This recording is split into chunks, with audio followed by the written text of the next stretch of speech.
कर्ण ने भगवान कृष्ण से पूछा, मेरी माँ ने मुझे जन्म दिया था। क्या यह मेरी गलती है कि मैं एक अवैध बच्चा पैदा हुआ था?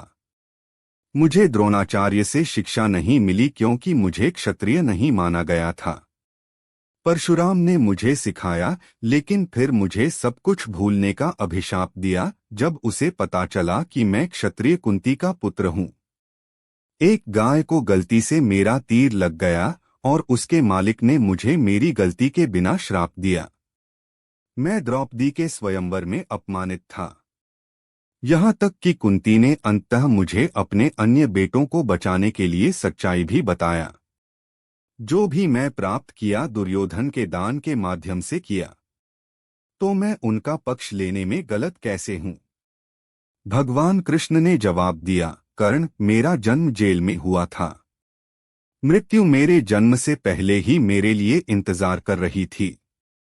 जिस रात मेरा जन्म हुआ था, मैं अपने जन्म देने वाले माता पिता से अलग हो गया था। बचपन से आप तलवारों, रथों, घोड़े, धनुष और तीर के शोर को सुनकर बड़े हुए। मुझे केवल गौ के समूह के गौशाला, गोबर मिला और मेरे जीवन पर कई प्रयास किए मेरे स्वयं से चलने से पहले। कोई सेना नहीं, कोई शिक्षा नहीं। मैं सुनता था, लोग कहते थे कि मैं उनकी सभी समस्याओं का कारण हूँ।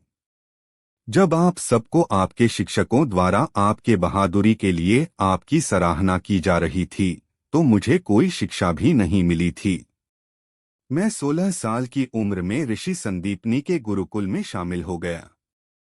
मुझे अपने पूरे समुदाय को यमुना के तट से जरासंध से बचाने के लिए बहुत दूर समुद्र तट पर ले जाना पड़ा।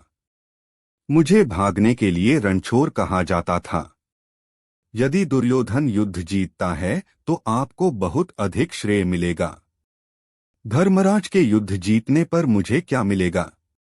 युद्ध के लिए केवल दोष।